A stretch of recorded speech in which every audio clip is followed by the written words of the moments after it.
valuation can be a somewhat subjective measurement, but it can be broadly useful to ascertain what kind of asset a particular company or product's logo and other branding materials have become over time.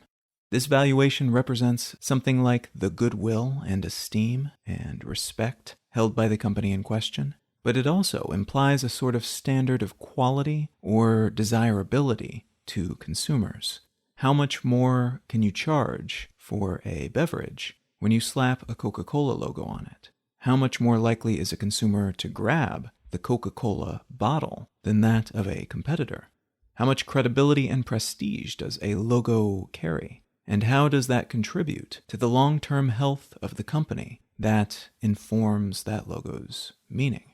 The multinational tech company, Alibaba, which was founded in China and which operates within a huge sprawl of different industries, has one of the most valuable brands on the planet. Different groups do different brand valuations according to different formulas, but a cross-section of such analyses typically place Amazon, Apple, and Microsoft in the top 3. Google and Visa come in at 4th and 5th place, and Alibaba, followed by its also Chinese competitor Tencent, at 6th and 7th. Notably, Facebook, McDonald's, and MasterCard generally fill out the rest of the top 10, with the aforementioned Coca-Cola ranking 12th or 13th. That 6th place brand, Alibaba, is a beast of a company. Founded in April of 1999 by the now world-famous entrepreneur Jack Ma out of his apartment, Alibaba began its life as a B2B, a business-to-business marketplace, and received a $25 million investment from Goldman Sachs and SoftBank, among others, later that same year, based on the expectation that they intended to build the foundation of an e-commerce infrastructure in China, while also helping Chinese businesses export their wares around the world. 2 huge opportunities that, if approached in the right way, could make everyone involved very, very wealthy. The company was profitable by 2002, and in 2003, they launched the online shopping site Taobao Marketplace, the online payment platform Alipay, the digital marketing platform Alimama, and Lynx, a logistics platform. Across the Pacific, Amazon and eBay were growing into major e-commerce powers, and eBay attempted to buy Taobao from Alibaba in 2003 as part of a larger expansion into the country. Ma was keen to keep things local, though, and that desire aligned with the Chinese government's newly energized efforts to keep foreign companies, especially e-commerce and tech giants from the US, out of the Chinese market. Alibaba got the go-ahead from the government to enter a partnership with Yahoo in 2005, after the former had grown a bit and established itself sufficiently within the Chinese market so that it could be seen more as a partner and less of an expansion-focused asset for a foreign entity to gobble up. And eventually, Alibaba ended up running Yahoo's business in the country, rather than the other way around, as some analysts thought might happen. In 2007, Alibaba went public on the Hong Kong Stock Exchange. A few years later, it introduced a cloud platform, and then in 2010, it allowed some US companies, like Ray-Ban and Gap, to open up stores on Taobao, allowing some US companies to enter the market, but on Alibaba's terms. In 2014, Alibaba went public on the US stock market, with the biggest ever IPO, coming in at around $25 billion. And for comparison, Facebook's IPO back in 2012, which was one of the most hyped initial public offerings ever, only raised $16 billion. When Jack Ma stepped down as head of the company in 2019, Alibaba had become one of the most successful by many standards, but also one of the most influential companies in the world. Part of that influence stems from the fact that the company is a jack of all trades, behaving similarly to many other mostly US-based tech companies like Amazon, which seem to just sprawl all over as many industries as they can, creating both vertical and horizontal integrations for themselves, and over time, building themselves a massive moat that smaller, upstart companies have little chance of successfully crossing. Some of these all-encompassing companies eventually release apps that are meant to house a significant portion of their umbrella business's many companies. So rather than just being a texting app, maybe you can text, you can go into chat rooms, you can shop and buy things, you can summon a rideshare vehicle, you can rent an Airbnb-style home for the night, you can find and buy food, you can share memes, you can pay for stuff in real life, including mass transit tickets, you can play games, and you can buy and watch and listen to all sorts of media. This type of app, often called a super app, is more common in some regions than others. They've been strangely difficult to build and make stick in the US, maybe because of the number of gargantuan companies that call the United States home, maybe because of regulatory concerns, but in places like China, there are 2 or 3, and Alipay and Tencent's WeChat in particular arguably fill this role for the majority of people who live in China and in a few surrounding areas. In Singapore, there's an app called Grab, and in Indonesia, there's one called Gojek, which play similar roles. The appeal of a super app is that it allows the maker of the app to own the activity that happens on their platform. This empowers them to make deals, to play favorites, to have all kinds of influence, but it also allows them to take a small piece of all the activity on that network.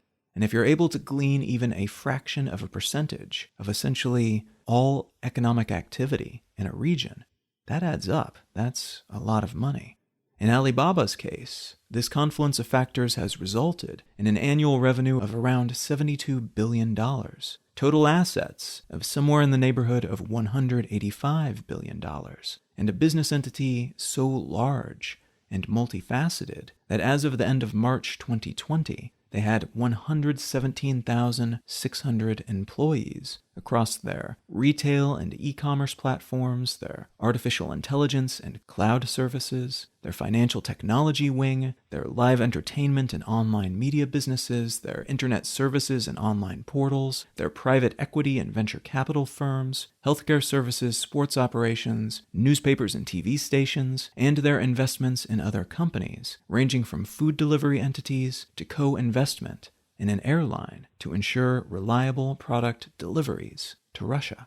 The nature of Alibaba and the moment in which it was founded has attracted a great deal of speculation from international analysts who wonder how possible it would have been to expand on this scale so quickly had the company lacked the support of the Chinese government, which at times is portrayed as merely having paved the way for the company as part of their larger effort to keep foreign companies out of influential positions within their economy. While at other times, Alibaba is seen as being a tool of the government that is ostensibly predicated on a free market system, but in the background is heavily supported by the influence and resources of a top-down, rising superpower that wants to succeed for many of their own non-business-related purposes. What I'd like to talk about today is another potential super app-based company that seems to be on a growth trajectory, similar to the one that Alibaba enjoyed, but which is getting outsized attention because of the way in which that momentum is being built and because of where in the world that company is located.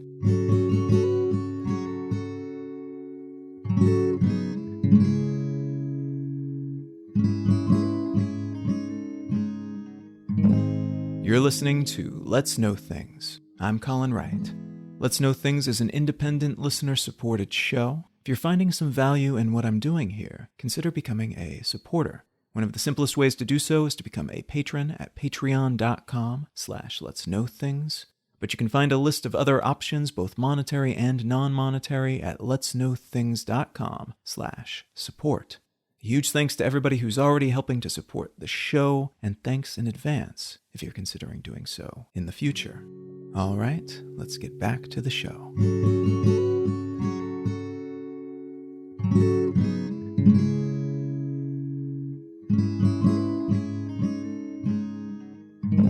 The article I'd like to unspool today comes from Foreign Policy, and it's entitled, "Why Google and Facebook Are Racing to Invest in India." In the 1960s, Dhirubhai Ambani and Champiklal Damani co-founded the Reliance Commercial Corporation, which focused on producing polyester yarns and exporting Indian spices to Yemen.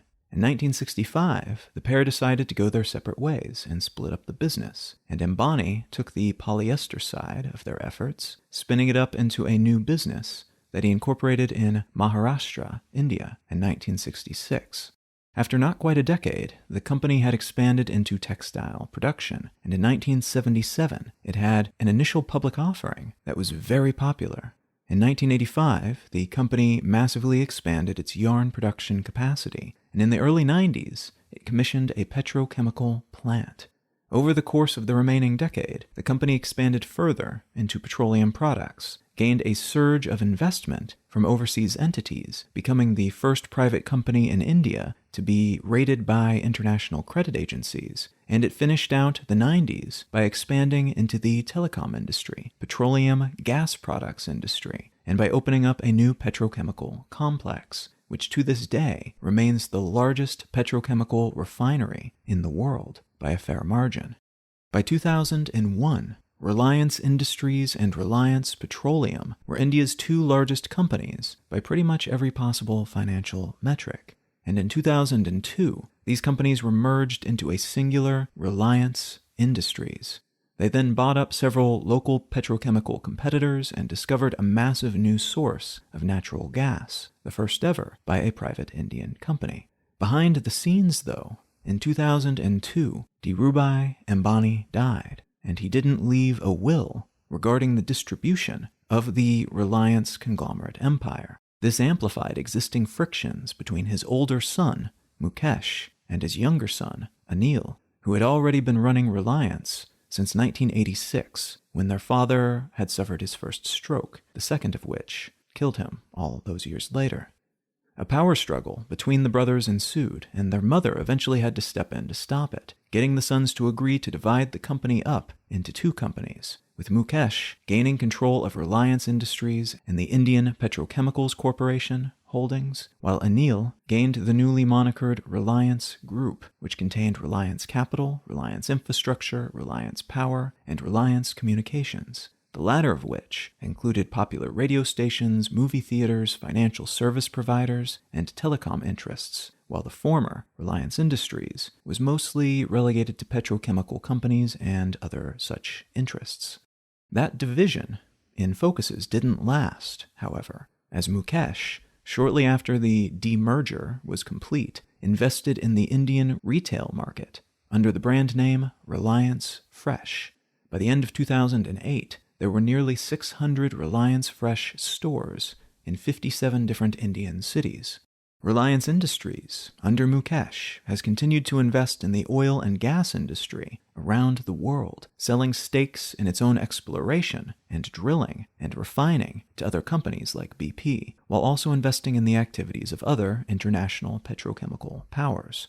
In 2010, Reliance Industries made another seemingly orthogonal investment in telecommunications by allegedly rigging an auction through which 4G data communication signal rights were being sold by the government, working through a tiny, barely there telecommunications company, and then buying that company as soon as it won the auction, which, long story short, allowed them to gain the right to provide 4G service throughout India for a relatively meager sum. Reliance Jio Infocom was founded in 2007, but the outcome of that auction and subsequent buyout of the winner massively expanded the reach of their service, which wouldn't be able to offer 2G or 3G or typical telephone services, but which would be able to offer the comparably more powerful 4G services with voice telephony, digital internet-based phone services, instead of traditional telephone over that same spectrum. This 4G service went fully live in September of 2016, and Jio acquired 16 million users in the first month, 50 million in the first 83 days, and 100 million users by February 2017. As of December 2019, Jio is the largest mobile network operator in India and the third largest in the world, with about 387.5 million users. Jio has expanded its offerings beyond 4G as well, now offering fiber-based broadband internet for homes, public Wi-Fi hotspots, an array of mobile devices, including the very popular Jio phone, which is a smart feature phone that featured prominently in an episode I did about feature phones back in 2019, if you're curious, alongside a line of affordable smartphones. They also offer a line of apps, including their own browser, news apps, health and cloud and chat apps, and many others. Reliance Jio Infocom is a subsidiary of a larger umbrella company called Jio Platforms, which itself is a subsidiary of Reliance Industries. So Reliance Industries up top, containing, among other things, a grocery store company and a bunch of petrochemical companies. Below that is Jio Platforms, and within that is Jio Infocom, the telecommunications company. Jio Platforms, that middle company, was set up in 2019 to contain tech and digital-based businesses that had been built or acquired by Reliance Industries. At the moment, Jio Platforms includes as subsidiaries the aforementioned Jio Infocom, Jio Mart, Jio Savan, Radisys, and Haptic, a telecommunications company, grocery delivery service, music streaming service, telecommunications hardware company, and artificial intelligence company, respectively. All of which brings us back around to that piece from Foreign Policy. Mukesh Ambani, again that was the elder son, has built a massive company out of his share of the company his father built, becoming Asia's richest man along the way. He's expanded in some strange directions, only to have some of those expansions make a ton of sense later, and in doing so, he's kept a promise that he made years ago when he first announced his intentions with Jio and getting more involved in telecommunications. That promise being to make the internet way cheaper than it was, because the internet in India was very expensive compared to other places around the world, in part because of infrastructural issues, but even more so because of the entrenched incumbents in the area that kept prices artificially high. In 2016, before Jio services were launched, a single gigabyte of mobile data cost, on average, 225 rupees, which was about $3 USD, which is very expensive for something like that in India. By 2019, the average cost of a gigabyte was down to 18.5 rupees, about 24 cents. Jio's arrival forced the other telecom providers into a price war, lowering costs and prices across the board. That pricing aggressiveness, on top of the abundant 4G signals that they offered, which compared quite favorably to the mostly 2G and 3G services of their competitors, made Jio the #1 mobile operator in the country, a position that it used to expand further into other sorts of communication services, in part by buying out competitors, including, in 2017, Reliance Communications, which was owned by Mukesh's younger brother, Anil. This piece gets into what's happened in the Jio Platforms space since a funding round was announced, and pretty much all of the big players in finance and tech decided in a very short period of time that they had to be involved. They absolutely must get a piece of this company that looks primed to become very, very big, even bigger than it already is, and in the relatively near future. In practice, that means the company opened itself up to offers for investment from these other entities and agreed to sell them chunks of the company at an agreed-upon price on a case-by-case basis, kind of like a private, very high-stakes stock market offering. This is something that I've been watching with a strange fascination as money world people began to report upon these investments in this relatively unknown outside of India company as they happened, all within relatively quick succession, which made it seem like there was some kind of land rush going on behind the scenes, and the shares of this company that were sold at very high prices for quite small portions of this, again, outside of India, relatively unknown company. For instance, in April of 2020, Facebook bought a 9.99% stake in Jio Platforms for about $6.1 billion. Silver Lake Partners, a major equity firm based in the US, bought a 1.15% stake in the company for $790 million. Another equity firm called General Atlantic bought 1.34% for $930 million, and KKR, another equity firm, bought 2.32% for $1.6 billion. In June of 2020, the Emirati Sovereign Fund bought 1.85% of Jio Platforms for $1.3 billion. Silver Lake upped their stake to just over 2% for another $640 million. The Abu Dhabi Investment Authority paid $800 million for a 1.16% stake. An investment company called TPG bought 0.93% for $640 million.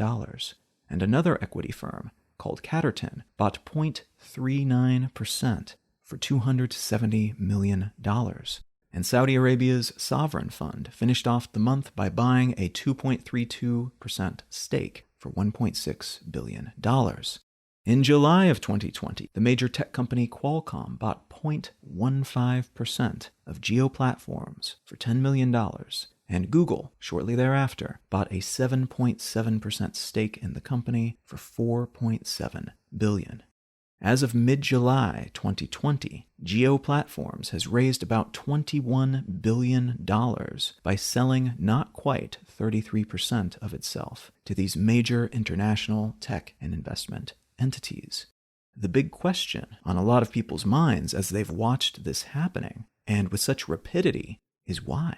I mean, sure, it's a big company and it's performing impressively well, but why this company rather than any other telecommunications company somewhere else? What makes this one so special that these giants and very tech-savvy investors that could be acquiring just about anything with this amount of money would scramble to put together hundreds of millions and billions of dollars on very short notice to buy small chunks of this particular entity?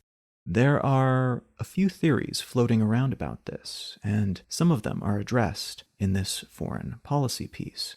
One is the straight-up money play, where investors are expecting, as a result of this particular investment, to make gobs of cash, which is the hope for most such investments. But because of the kind of company Jio is, where it's located and who it's associated with, that assumption of money well invested is ostensibly quite a bit higher than usual. The chances seem to be quite good because of that combination of elements.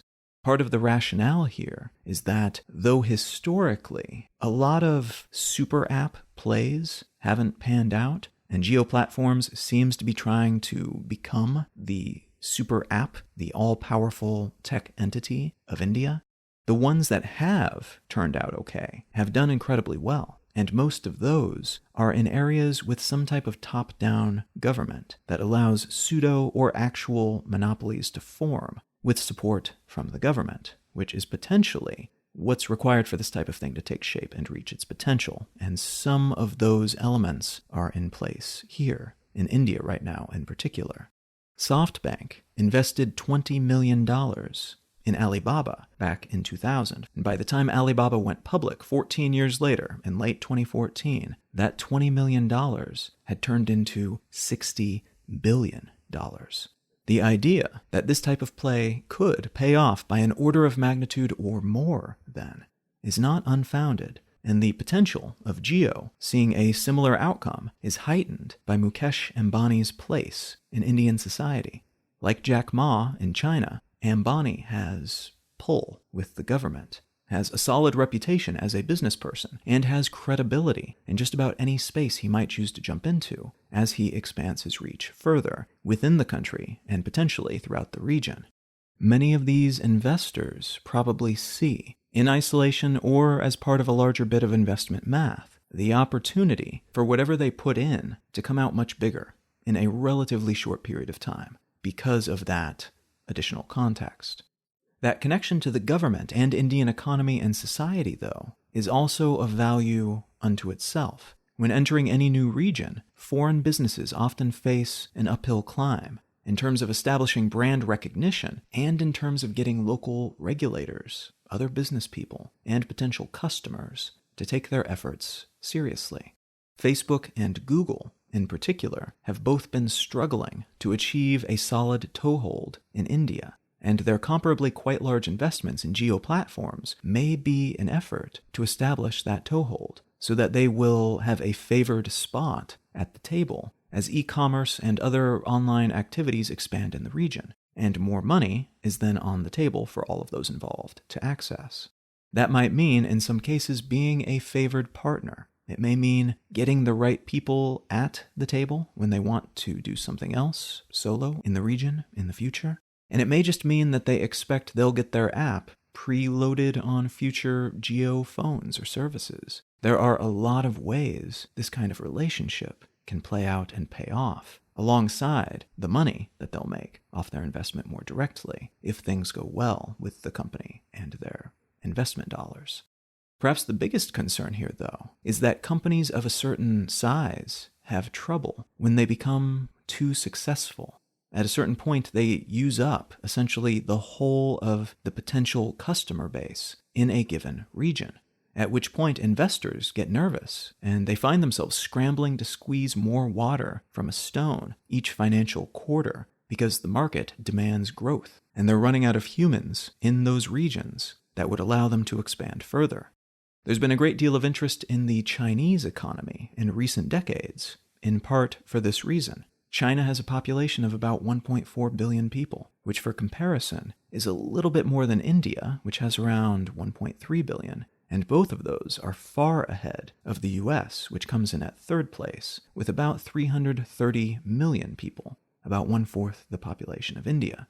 Now, if you were to line these top three most populated countries up by internet usage, you'd see the same ranking. China has something like 900 million internet users, India has around 720 million, and the US has about 288 million. Important to know about those numbers, though, is that the percentage of the population that they represent is way low in the first two countries compared to the third. The US has an internet penetration level of about 87%, meaning 87% of people in the United States are already regular internet users. In China, though, it's only about 63.33% of the total population that regularly uses or consistently has access to the internet. And it's about 55% in India. Their overall numbers are only higher in terms of internet users because their populations as a whole are larger. What that means from a business perspective, if your business is getting people online and you want to get ahead of the ball, is that in the coming years, things will probably remain relatively steady in places like the US. There are not too many more non-internet users to pull in and make money from. But there is quite a lot of growth potential in both China and India. China has had a bigger economic boom over the past few decades than just about anyone, very much including India. But if China is playing harder ball than usual with the international community and outright blocking a lot of tech entities from elsewhere, then India begins to look a lot more appealing as a next step investment location to help bring the next billion people online, which to businesses means bringing the next billion potential customers online. Using this same logic, by the way, in another decade or so, if current population and economic trends continue, we'll probably see a similar land rush mentality to get people online in Indonesia, Brazil, and Nigeria. But at the moment, India is the population hub with the best chance, by some measurements at least, of allowing these growth-hungry corporations to keep growing.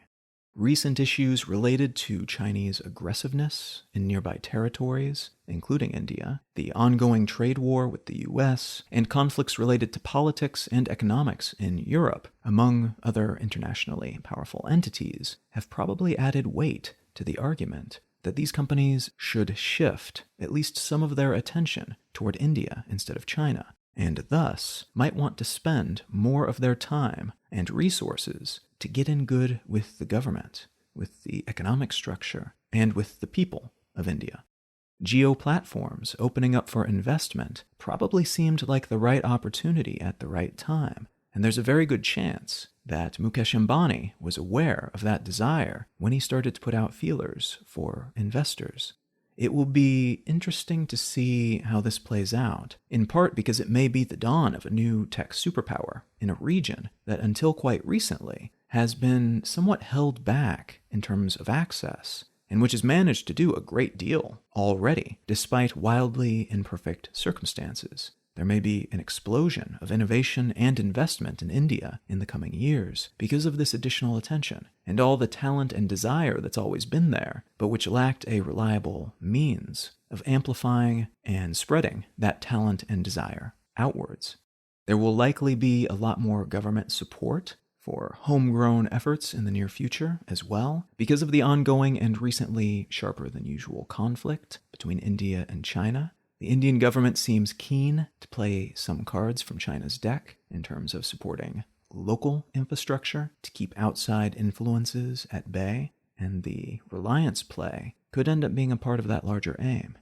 It may also be that this effort fizzles, though, and a lot of money ends up in the pockets of wealthy people rather than building much of anything. It wouldn't be the first time something like that has happened, and though it seems less likely in this case because of the entities involved, there's always the chance that something will go sideways, no matter how many smart people have put their money down in support of a particular outcome.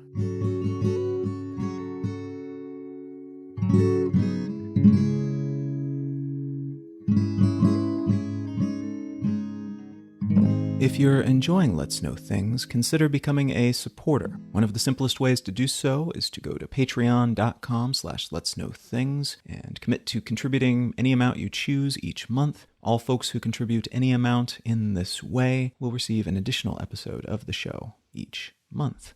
You can also find other monetary and non-monetary means of supporting the show at letsknowthings.com/support.